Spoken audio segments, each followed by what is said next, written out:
Hello friends, मैं रवि पाटीदार आपका टेट्स planet में स्वागत करता हूं। आज मैं आपके लिए मैथ्स की क्लास में लेकर आया हूं रैशनल नंबर परिमेय संख्या।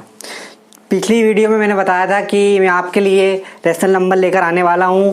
तो आज का हमारा जो टॉपिक है वो है रैशनल नंबर परिमेय संख्या। क्या होती है परिमेय संख्या? परिमेय संख्या क्या होती है? तो परिमेय संख्या को हम इंग्लिश में कहते हैं रैशनल नंबर। रैशनल नंबर, इसको नाम क्यों दिया गया है? रैशनल नंबर का मतलब है, रैशनल का जो शॉर्ट फॉर्म होता है रेशो। रेशो से मिलकर मतलब जो नंबर p बाई क्यू के टर्म्स में रहता है, p बाई क्यू, जहां पर p numerator, Q denominator, P numerator, Q denominator. P का मतलब होता है अंश और Q का मतलब होता है हर। यहाँ पर जो Q is not equal to 0, क्योंकि यदि Q 0 के बराबर हो गया तो 0 से हम किसी संख्या में डिवाइड करते हैं तो नॉट डिफाइंड आता है, अपरिमित। मतलब कि जो Q है वो 0 के बराबर नहीं होना चाहिए। अब जो परिमेय संख्या है इसको हम R के फॉर्म में डिनोट करते हैं, R के फॉर्म में डिनोट करते हैं। और जो परिमेय संख्या है वो P बाई Q के टर्म्स में रहती है। अब P बाई Q के टर्म्स में रहती है और हमें बहुत सारी चीजें इस वीडियो में जानना है। सबसे पहले परिमेय संख्या कौन कौन सी संख्याएं होती हैं? तो परिमेय संख्याएं हमारे पास सारी नेचुरल नंबर्स रैशनल नंबर होते हैं। सारे whole number natural numbers and सारे natural numbers and whole numbers are rational number, क्योंकि सभी के टर्म्स में p बाई क्यू होता है। अब बात करते हैं हम कि सबसे पहले जो बात करते हैं कि प्राकृतिक संख्या कैसे एक परिमेय संख्या होती है। प्राकृतिक संख्या कैसे एक परिमेय संख्या होती है। नेचुरल नंबर, नेचुरल नंबर क्या होते हैं हमने पिछली वीडियो में देखा है। नेचुरल नंबर हमारे 1 to इन्फिनिटी होते हैं। अब 1 हमारा रैशनल नंबर कैसे होगा? क्योंकि हमने देखा है कोई भी नंबर ऐसा होता है जिसके अपोन में कुछ नहीं होता है, उसके अपोन में होता है 1। मतलब जिसके डिनोमिनेटर में कुछ नहीं होता है उसके डिनोमिनेटर में 1 होता है। अतः कोई सी भी ऐसा नेचुरल नंबर या होल नंबर जिसके डिनोमिनेटर में कुछ नहीं है, मतलब उसका डिनोमिनेटर नहीं है, तो उसका डिनोमिनेटर होगा 1। और जिसका डिनोमिनेटर होता है और न्यूमिनेटर होता है वो एक रैशनल नंबर होता है। हम ये जान चुके हैं कि जो p बाई क्यू के टर्म्स में होता है वो रैशनल नंबर होता है।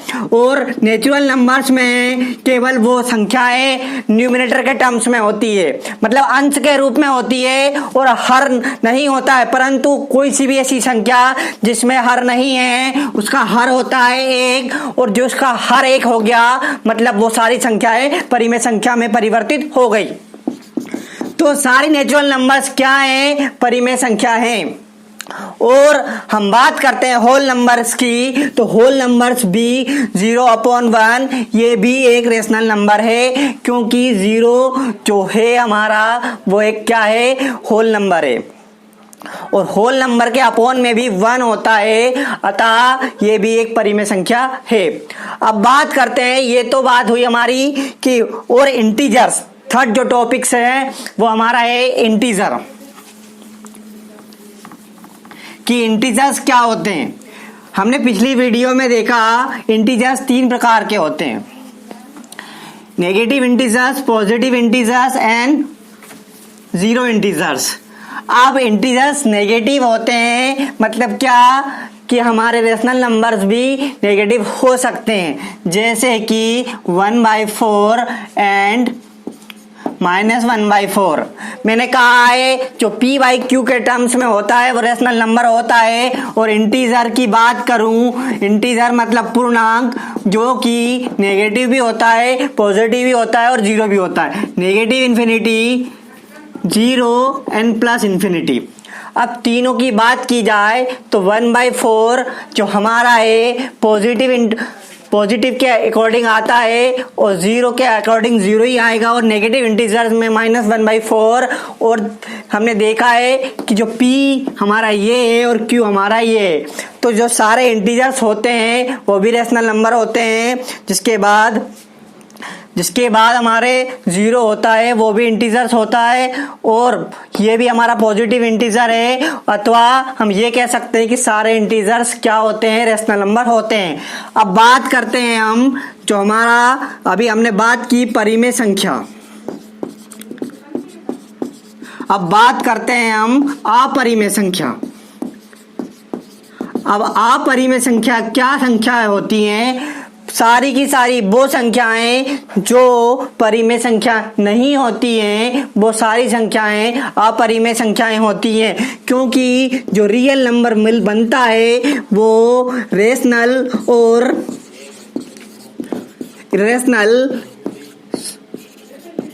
इरेशनल के कॉम्बिनेशन से बनता है। मतलब कि परिमेय और अपरिमेय के योग से हमारी वास्तविक संख्याएं बनती है। तो मैंने जो कहा है कि जो संख्याएं रेशनल नहीं होगी वो इरेशनल होगी, क्योंकि सारी वास्तविक संख्याएं होती हैं, और वास्तविक संख्याओं में से यदि रेशनल को छोड़ दिया जाए तो क्या बचती है? इरेशनल बचती है, मतलब अपरिमेय संख्याएं बचती है।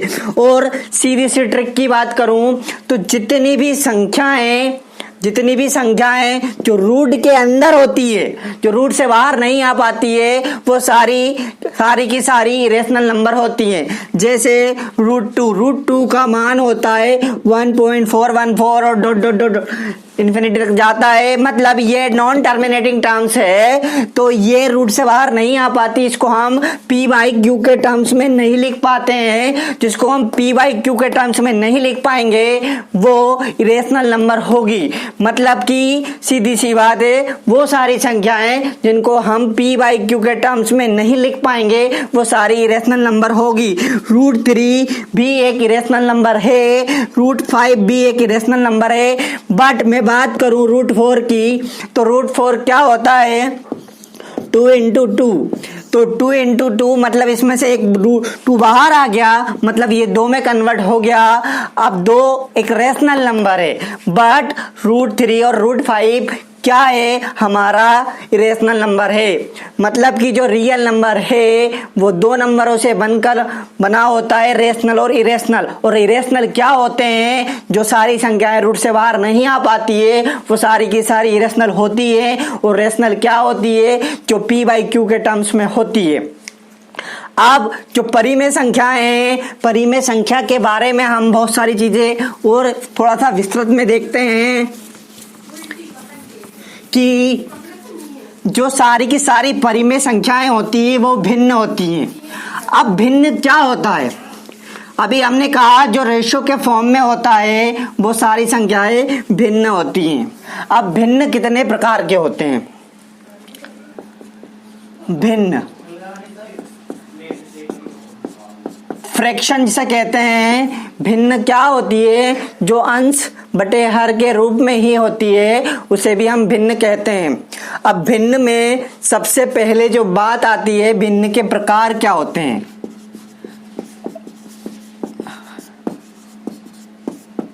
भिन्न के प्रकार क्या होंगे? भिन्न के सबसे पहला प्रकार होता है कि संक्षिप्त भिन्न।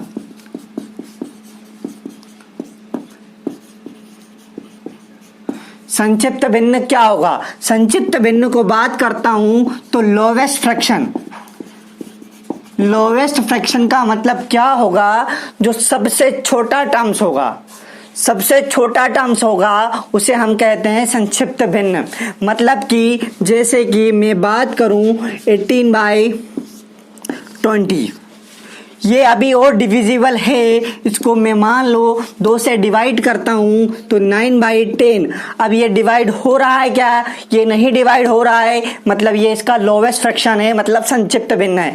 परंतु मैं बात करूं तो क्या ये लोवेस्ट फ्रैक्शन है? तो मैं कहूंगा कि ये लोवेस्ट फ्रैक्शन है, क्योंकि इसको मैं और डिवाइड नहीं कर पाऊंगा, क्योंकि 3 को और 5 ऐसा मल्टीपल देखना पड़ेगा जो दोनों के टेबल्स में आता है।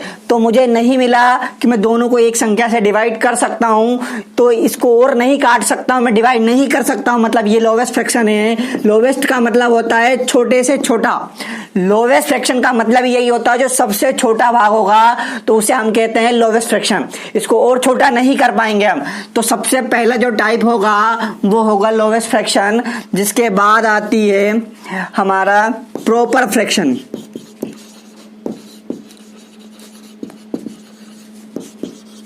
उचित भिन्न। उचित भिन्न क्या होंगे? उचित भिन्न वो होंगे जिसमें हमारा जो अंश होगा वो छोटा होगा और हर जो होगा वो बड़ा होगा। मतलब 2/7 हमारा एक प्रॉपर फ्रैक्शन है, मतलब कि जिसमें हमारा डिनोमिनेटर क्या होगा? बड़ा होगा और न्यूमिनेटर छोटा होगा। न्यूमिनेटर छोटा और डिनोमिनेटर बड़ा, मतलब इस फॉर्म को हम कह सकते हैं कि ये प्रॉपर फ्रैक्शन है। यदि ये प्रॉपर फ्रैक्शन है मतलब इसमें अंश छोटा और हर बड़ा। जिसका हर बड़ा होता है, अंश छोटा होता है, वो हमारा प्रॉपर फ्रैक्शन उचित भिन्न कहलाता है। अब इसके बाद हम बात करते हैं अनुचित भिन्न की। अनुचित भिन्न क्या होता है?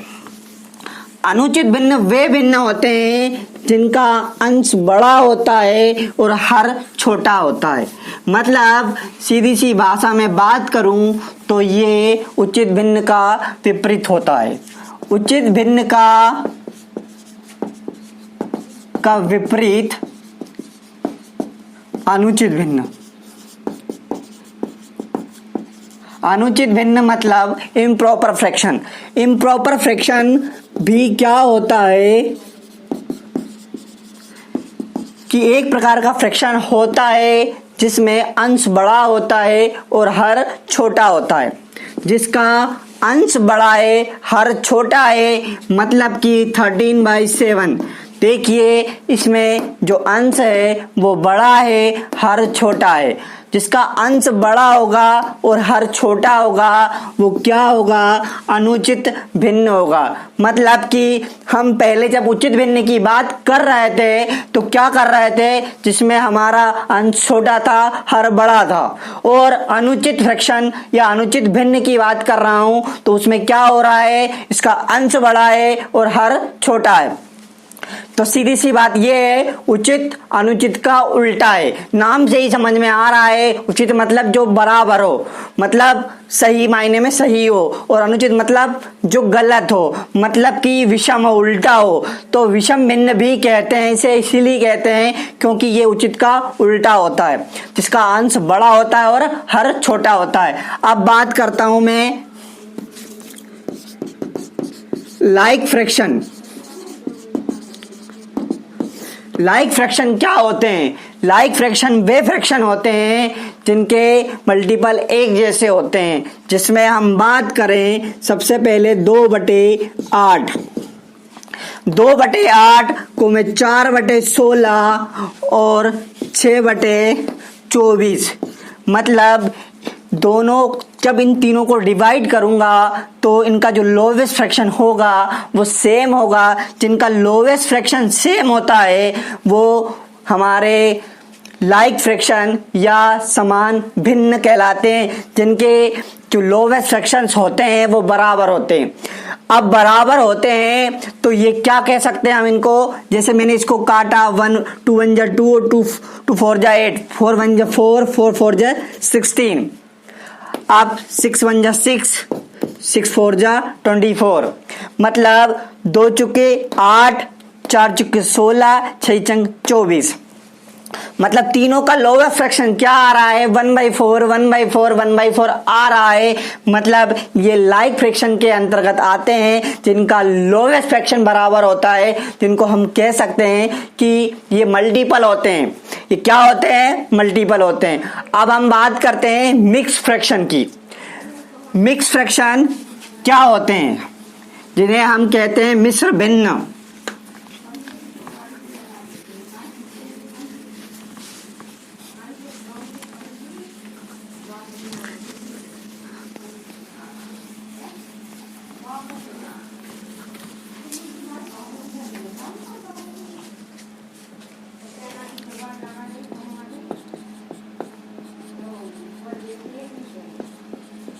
मिश्र भिन्न।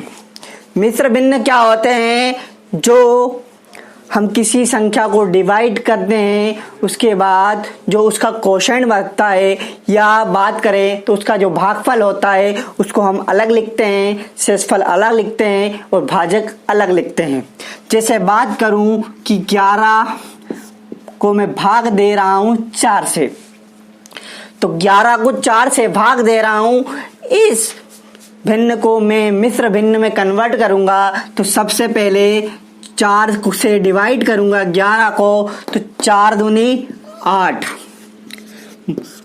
शेषफल कितना बज रहा है? 3। मतलब कि जो हमारा 4 है वो हमारा भाजक है, हमारा भागफल 2 है, शेषफल 3 है।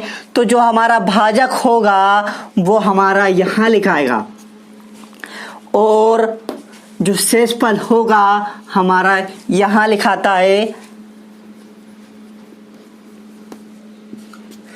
सॉरी, जो हमारा भागफल होगा यहां लिखाएगा, जो हमारा जो भागफल होगा वो यहां लिखाएगा और जो हमारा शेषफल होगा वो यहां लिखाएगा। मतलब कि सबसे पहले बात करूं तो जो हमारा भाजक नीचे, भागफल ऊपर और शेषफल यहां।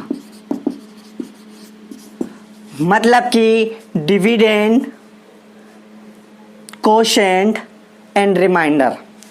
आर फॉर रिमाइंडर और ये हमारा डिविडेंड और ये हमारा कोशेंट। मतलब कि जो हमारा डिविडेंड होगा वो नीचे आएगा, कोशेंट यहाँ आएगा और रिमाइंडर यहाँ आएगा। मतलब कि मैंने इस नंबर्स को किस में कन्वर्ट कर दिया? मिक्स फ्रैक्शन में कन्वर्ट कर दिया है। अब इस मिक्स फ्रैक्शन को मैं सिंपल फ्रैक्शन में भी कन्वर्ट कर सकता हूं।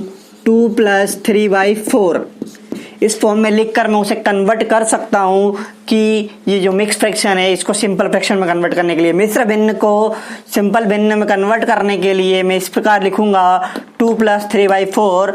जब एलसीएम लूंगा तो एलसीएम आएगा 4। 1 से डिवाइड करूंगा, इंटू करूंगा तो 8, तो 11/4 कन्वर्ट हो गया वापस से सिंपल फ्रैक्शन में। मतलब मिक्स फ्रैक्शन को हम सिंपल फ्रैक्शन में कन्वर्ट कर सकते हैं और जो सिंपल फ्रैक्शन है उसको भी मिक्स फ्रैक्शन में कन्वर्ट कर सकते हैं। दोनों आसान है। बस ये ध्यान रखना है कि जब हम किसी संख्या को हम कन्वर्ट करते हैं मिश्र भिन्न में तो पहले जो उसका जो भाजक होता है उसको नीचे लिखते हैं, पहले भाग देते हैं। भाग देने के बाद जो भाजक आता है उसे नीचे, शेषफल ऊपर और भागफल को साइड में लिखते हैं और इस प्रकार से उसे कन्वर्ट कर देते हैं। तो आशा करता हूं कि आपको ये समझ में आया होगा कि मिश्र भिन्न कैसे बनाई जाती है और मिश्र भिन्न को वापस पुनः हम सिंपल भिन्न में कैसे कन्वर्ट करते हैं। ये सब आसान तरीके हैं, आसान चीजें हैं जो किसी भी एग्जाम्स में पूछी जाती है और एक बेसिक थीम होती है। अब हम जब अगले वीडियो की बात करते हैं तो अगले वीडियो में हम बात करेंगे कि किस प्रकार हम नंबरों को जोड़ेंगे, घटाएंगे, गुणा करेंगे और भाग करेंगे। मतलब हम सिंपल नंबर्स को भी जोड़ेंगे, सिंपल नंबर को ऐड करेंगे, मल्टीप्लाई करेंगे, डिवाइड करेंगे और इनटू करेंगे। जिसके बाद हम कुछ रेशनल नंबर को डिवाइड करने की ट्रिक्स बताएंगे जो आसान होगी और इसके बाद जो नेक्स्ट वीडियो होगा उसमें हम असेंडिंग और डिसेंडिंग में भी लिखना बताएंगे कि नंबर्स को आप असेंडिंग और डिसेंडिंग में कैसे लिखते हैं और किस प्रकार से उसे अरेंज करते हैं। तो आशा करता हूं कि आज की वीडियो में आपको कुछ समझ में आया होगा और अच्छी लगी होगी। यदि आपको अच्छी लगी है तो हमारी वीडियो को शेयर करिए, लाइक करिए, प्रमोट करिए और सब्सक्राइब करिए हमारे चैनल को, और हमारा मनोबल ऐसे ही बढ़ाते रहिए। Thank you.